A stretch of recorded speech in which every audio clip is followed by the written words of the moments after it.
Welcome to another episode of Start Live, where we introduce you to not only entrepreneurs but entrepreneur enablers in hopes that their experiences and stories and expertise will add value to you and help you to grow your personal life as well as your business. I am your host, Rachel Callahan, and joining me today, this lovely lady to my left, is a representative of what we would refer to as an entrepreneur enabler.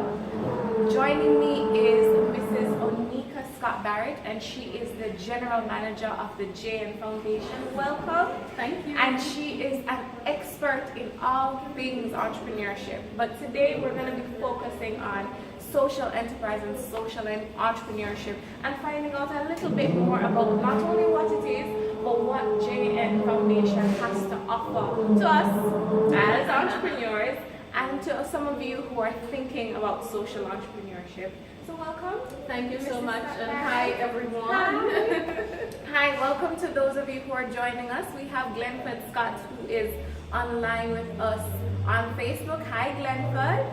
And to all of you who are slowly coming in on Instagram, welcome, welcome, welcome. Remember, throughout the conversation, we will have your questions being answered and we will accept your comments. So please feel free to drop them either on Facebook or Instagram and we will come to you in due time. Alright, so Mrs. Scott Barrett, tell us, what is social entrepreneurship? Everybody, we've pretty much heard of entrepreneurship, but why does social entrepreneurship get a separate title? Why is it a different thing? Well, for me, this is something that I'm really passionate about. And particularly as I got to learn more and more about it. We've always heard about how important entrepreneurship is and what a great role it could play in just helping to move the country forward and so forth. But social entrepreneurship is the one I'm particularly excited by because this is where we sort of marry that passion about business with a social mission. Meaning, this is business with a purpose. Business that the entire existence of the business is ready to solve a social issue. That could be a social or an environmental or a cultural issue. And for me, that's the win-win. So it's not just going into business to make a profit, but it's going into business to make a profit and utilize that profit primarily to solving a social issue. Okay, all right. So it's focusing on solving issues that matter to the nation, not only about filling your pocket. So my question to you is, why has that been differentiated now? Isn't that something that may have been happening before? Since when has that become such a trending topic? Well, I think there's been more awareness and more studying and more trying to understand what it is, because more people are realizing that it is important and there are ways that we can stimulate and catalyze, but it's not new. It's not new. I would say no, it's not a new phenomenon. I think it's just being better understood and better studied and better supported. But it's something that has been happening for a long time. So for instance, one of the common ones we know, for instance, is, for example, a church. All right, some persons would say that churches fulfill a social mission, but then how do they keep things going? It may be a combination of having different events where they're raising funds, or sometimes the church has a cafeteria and so forth. So it's a church finding ways to finance its primary mission. So it's not new. It's something that's been happening for a very, very long time in different ways, in grassroots ways that people understand. But I think we're now coming to this realization by looking at other experiences and so forth that actually there's a way for us to capture this and there's a way for us to support it so that we can multiply the effect, the positive effect. And I would say for JN Foundation, just being in this space, this is something that's for us about 11 years old. So even that is not new. I'm very surprised when you said 11 years old. We actually mentioned it when we were talking before we started the interview. It feels to me, personally, as an onlooker, that it's come to the forefront. Maybe the past about 3 or so years, it's become almost like something that you can differentiate from regular entrepreneurship.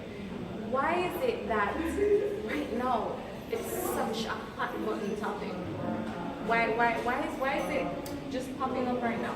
Because I think what you're feeling is a result of a lot of the activities we've put in place precisely to build that type of awareness. So for a lot of persons, yes, this is a time where they're becoming more aware of it, like, Right. oh, this is now happening. But in fact, I would say that 11 years ago, it really started in the Jamaica example specifically, and for GN Foundation, when we built the first social enterprises called The Source in August Town. And our concern at that time was, we see a specific social situation. We see NGOs that are trying to do a lot of great work across Jamaica, but a lot of those NGOs are facing sustainability issues. How are they going to finance this awesome work that they continue to do? Right. And then you see a lot of examples of projects that also do great work through NGOs and other organizations, but then when the projects come to an end, how do we sustain the result? Right. And so the concern was, how could we assist the specific case in August Town, but make it a very sustainable intervention? And the model that was conceived at the time was a social enterprise model, where it wouldn't just be about putting or supporting a community space, but finding a way to finance that space in the long run. So that makes it sustainable. So what was the solution in that case? What was the source, by the way? So the source is sort of like a community space where persons are able to go and they can have little spaces that they can use as offices if they have a business, for instance, and also services are available that the community generally would like to have, whether it's registering, births or whatever, different services that the community finds is supportive to them. So what we had to start with was understanding what the community find useful. So first it was setting up services that people would want to use and pay for, but then making it a space that many people would feel comfortable in. Because at the end of the day, the main difference between that and a typical community center is that you're offering a service that persons may be willing to pay for, that may not cost them so much, but that income that is being generated is what keeps the lights on in the long run. Right.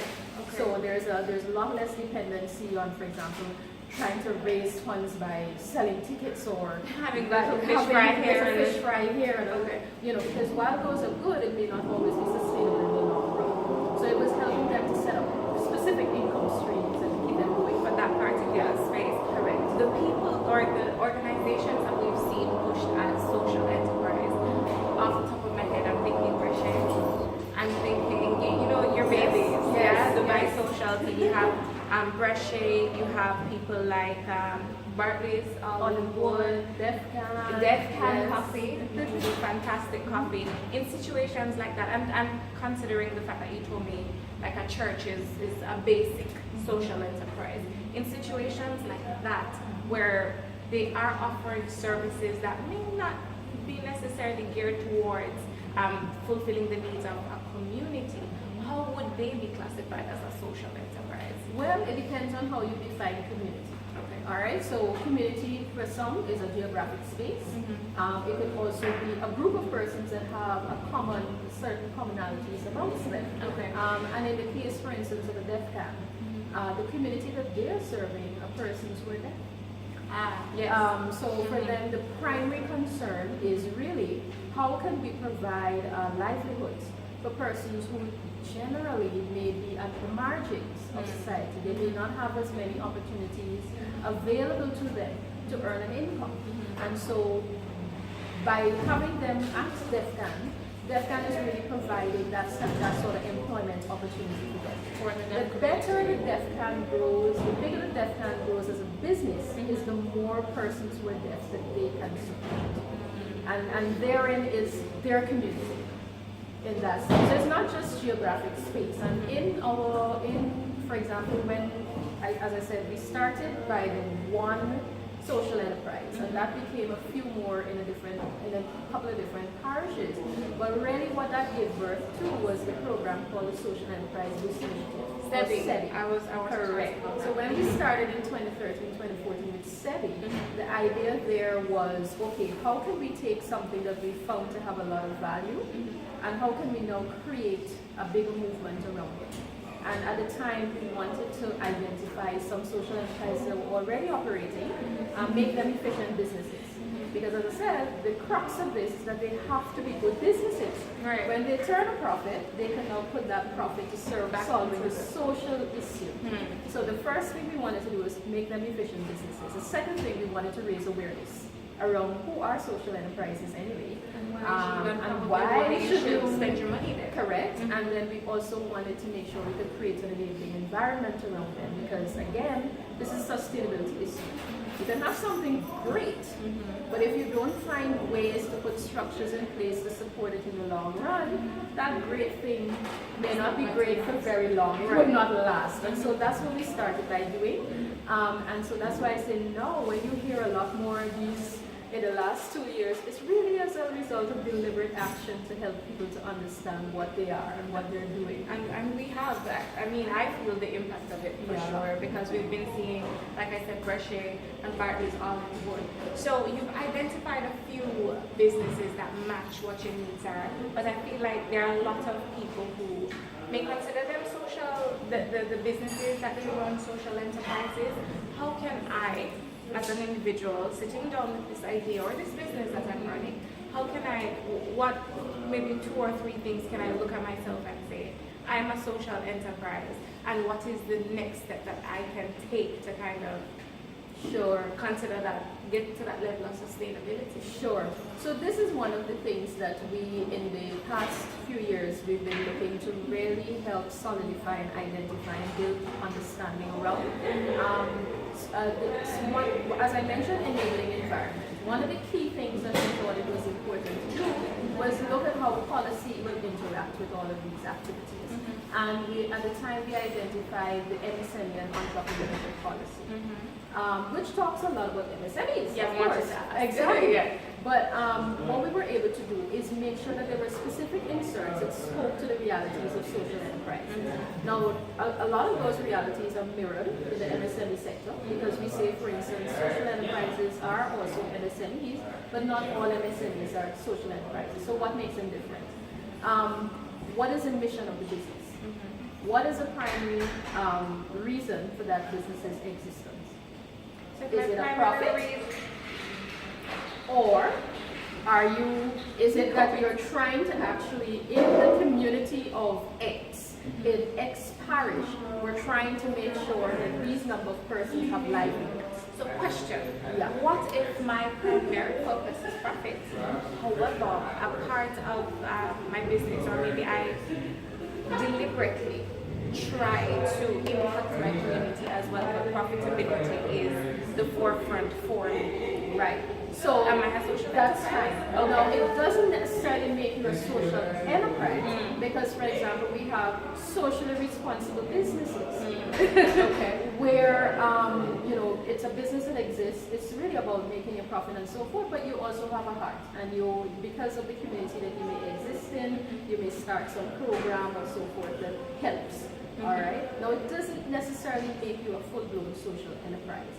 And for us, it's been a lot of debate around looking at how other countries, for instance, define this.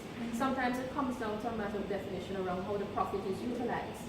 What percentage of your profit is actually being placed towards solving the social issue, and that could be one of the factors that help to distinguish between the two. Now, even as I say that, there is nothing wrong with socially responsible businesses. And what we have found over the years of being in this space is that we went from a place of what's a social enterprise to a place of, oh no, I could be a social enterprise, or I'm interested in being a social enterprise, and that's a good thing, because ultimately it means people are finding different ways to address the social issues that they see going on around them, or environmental issues, because we have, for instance, a 360 recycle that is solving. Have you found that the uptake or the interest in social enterprise has increased, and is it among young people? Is it like a push through the youth groups? It has definitely increased. And I would use this anecdote to demonstrate that. When the first time we started SETI, when we first ran that incubator, again around the objective of making social enterprises efficient businesses, it was really difficult to find that group of persons that we could place in the incubator. Right. By the time we ran the incubator a second time, we probably had over 100 plus applications. So that alone also told you immediately that, wait a minute, first of all, more people have heard about this. More people are increasing in their understanding of what it is. More people are identifying with this As concept, social, and more people are interested in general. So that was a really great indicator of where things are going for us. I would say generally, yeah. Okay, so I've actually been listening in preparation for this particular interview and just general interest. I was listening to a BBC interview and I heard mention of, I think it was called a social enterprise exchange, almost as like the junior stock exchange, but for social enterprises. Is that something that we can look forward to in Jamaica? Is that something that we should be aiming for? So let's talk future of Okay. social enterprises. So we've seen where through the work of the JN Foundation and just JN family, we've been able to go from one social enterprise in one community to a few in a few communities to a program that is enabling multiple social enterprises across Jamaica. And that became an accelerator program, which we're now wrapping up this year. And what's next? Before we go into what's next, the accelerator, I don't want to hop over that. Sure. You mentioned that you guys have been pulling in different enterprises and kind of getting them to the space where you need them to be. Correct. Tell us a little bit about the accelerator. Was it only for these particular individuals? Is it something that is eventually going to open up to other people? Sure. So the incubator, like many incubators, you have to work with a selected number of persons. Right. Because you want to pump as much resources as you can into them. So it limits your numbers. Right. And so it's been the same experience with the accelerator. We've had to think through, okay, who are the persons, who are the enterprises or entrepreneurs that we've seen in the space or we've been working with directly that are showing real promise in terms of really pushing through to that next level of success. And so we now have them in an accelerator where the primary focus has been on how do we help them to develop their leadership capacity. Because what we found with the incubator, we have to focus a lot on the business skills. Is it, how do you market your product? How is it you do social marketing? How do you just developing your business plan, doing those things. But now for the accelerator, we focus a lot on the leadership development because we find that really having great leaders is really important to making that enterprise a success. And that's where we focused a lot. I want to hop in on that, Sure. just in general. What do you think is, you said business skills are very much lacking, or is it leadership that's more lacking or the business skills in general you find when it comes to just entrepreneurs? I think you would find both. Okay. You will find both. It depends on the entrepreneur. It depends on the experiences that they are coming into the space with. So what you may find is someone who is great as a leader in terms of their vision and they can really think things through, they know exactly where they want to go and so forth. But it's hard to get them to sit down with a business plan. That's okay. you may not always be able to do everything as a leader, but it's understanding where your competencies are and where you need to then find the right skill set to assist you. So I mean, being in the space with social enterprises and entrepreneurs, it could be any one of them. It could be any one of them. But I would say that once you've worked on some of the key business skills and helping them to understand, okay, we can get your business plan. Let's do that. How do you market your product? How do you do all of these things? Once you address that, you really do need to work on the leadership sometimes as well. But it really depends, again, on your mix. For us in the accelerator, we have focused quite a lot on leadership development.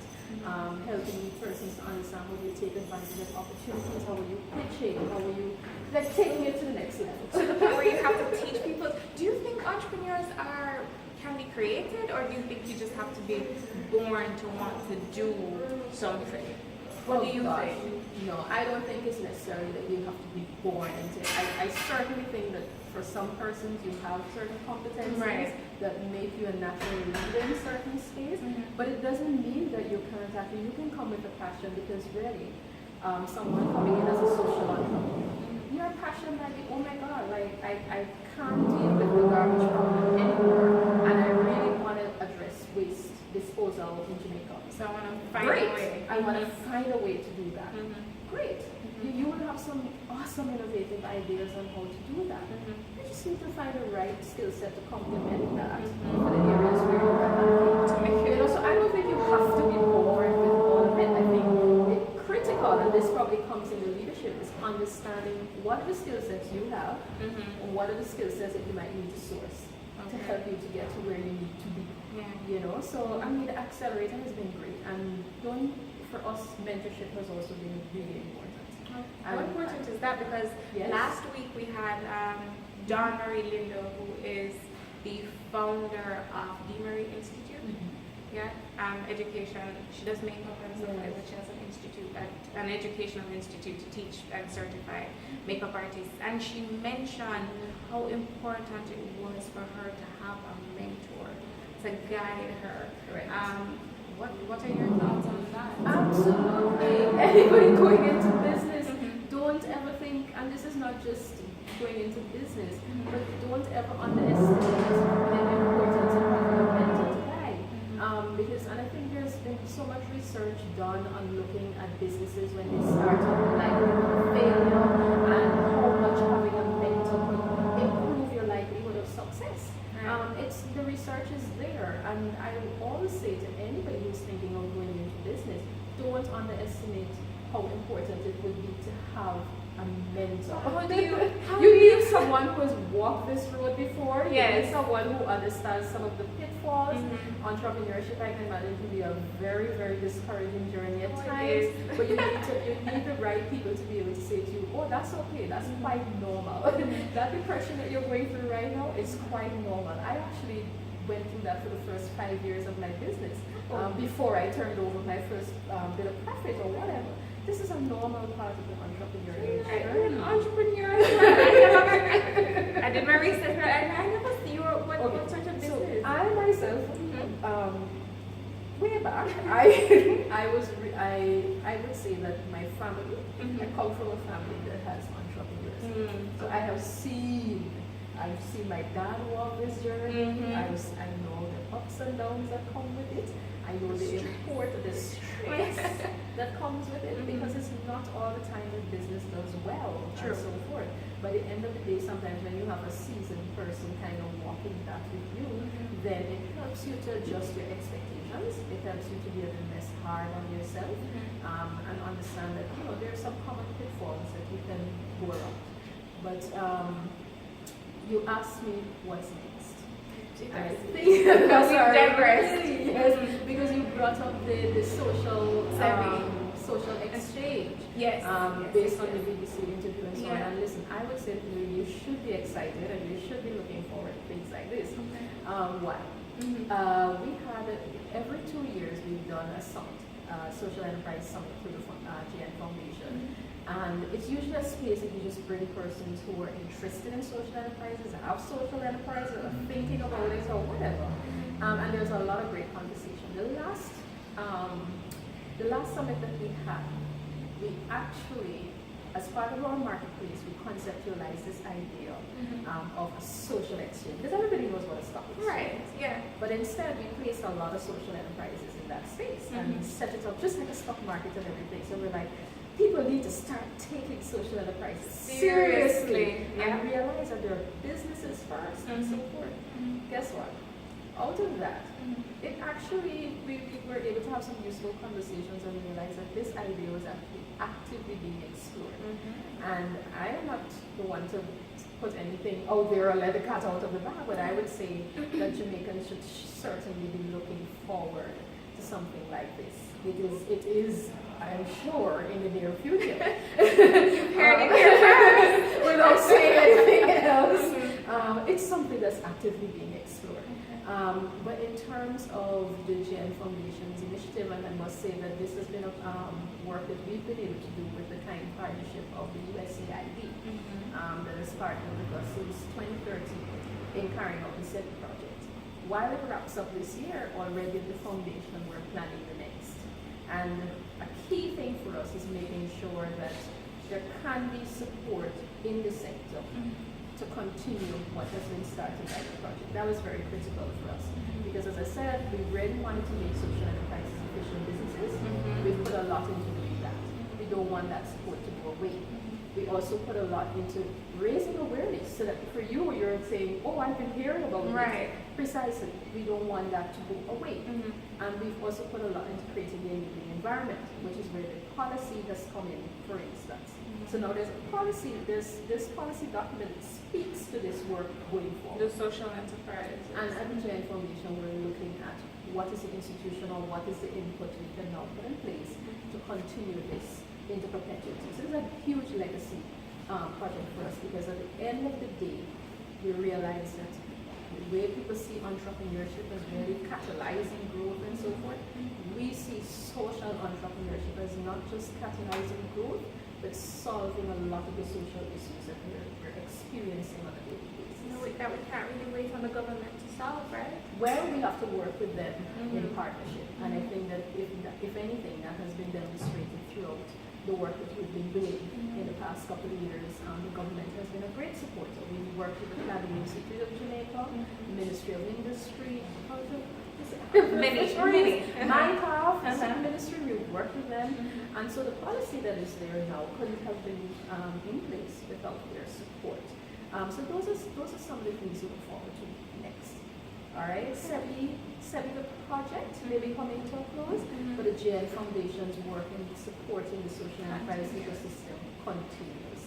And I would say there is one resource I would encourage persons, because when you started, we were talking about, well, what about those who think they have an interest or an idea? Yeah. One of the things we created very early on is the social enterprise, the SE toolkit. Where do you find that? So right now, you can contact the GN Foundation. We have it as a resource that we're sharing with anybody. All right. So you can. It literally lays out for you. If you have an interest in social enterprise, you want to understand a bit more about it, or you want to understand how to become a social enterprise, and here are some key essential things to know in Jamaica and some external resources that you can look at. So Get started. absolutely. So it's one of the resources I would highly recommend that persons, just take a read, contact us. You can check us out. Check out our website, gnfoundation.com. Follow us as well On Instagram. I think we they're have online. SEBI Jamaica. You can follow us on Facebook as well. And there's a lot, because apart from the incubator / accelerator more recently, we also try to do an open network where we have, when we have events, we try to not just, for some events, we open it up to other persons in the space and not just the members of the accelerator. So I would say follow us to see when we have different things coming up. Join us. We just did a business. I saw that. And it was awesome where we did speed dating. Speed dating with business? Yes. Okay. Very possible, because it goes back to this idea about getting a mentor. Right. So it doesn't have to just be a mentor, it can be a peer. Your peers could be sources of support as well. And so what we had was a group of social entrepreneurs, enterprises, as well as regular entrepreneurs talking and realizing that they shared a lot of the same challenges and so forth, and that's useful. I wanted to talk about several things popped up at me while you were talking. Being taken seriously. I think there are quite a few people with a lot of ideas and things they want to explore, but how do I take it seriously? I have an idea, maybe I have not turned it into anything profitable. How can I put myself in a position as a potential social enterprise owner to get the attention of the GN Foundation to say, hey guys? Well, I think it's beyond getting the attention of the GN Foundation. I think many of them have the attention of the GN Foundation. This is precisely why we've been working in this way in the States. As I said, the one limitation is that you can't work with everybody. True. So you're trying to catalyze and you find ways to create a better enabling environment where more and more persons can come into the space. But here's one thing that I would say to any entrepreneur or aspiring social entrepreneur, existing social entrepreneur and so on, it's always important to understand what is the key focus of the person that you want to pitch to or speak with. It's always important. And I think that this is something that as incubator members, accelerator members, you realize the importance of doing your research. JN Foundation has been involved in this space. We've been here for 11 years, as I said. All right? We're sold. We know what this is about, and we're trying to create a bigger and bigger space where we can show some of the successes. Because we need to also be supportive of demonstrating the case that this works. And that's how you bring the right people into the space to really catalyze it into the future. But at the end of the day, for that young social entrepreneur right now who is trying to see their ideal, you have to do the research on the person that you're pitching to. You must understand what is their interest. Is this area an interest of theirs? What type of support do they typically offer? Is it the type that you are looking for? So this is something I would say to any entrepreneurship or social entrepreneur. Do your research. Do your research. The social entrepreneurs have the attention of the JN Foundation. They've been our babies. We've been growing up with them in this space. There's no doubt about that. And I would say not just the foundation, but just the JN family. But for any aspiring entrepreneur, social entrepreneur, do the research. Do the research. Yeah. You've heard it from Mrs. Onyka Scott Barrett. If the general manager of JN Foundation cannot convince you to do your research, ladies and gentlemen, please stay in your 9 to 5. It is still valuable. All right, so my phone has frozen. Good people, do we have any questions, comments? While technical figures that out, I want you to ask. All right, so we talked about the future. We're very excited about that. We talked about the accelerator being available right now.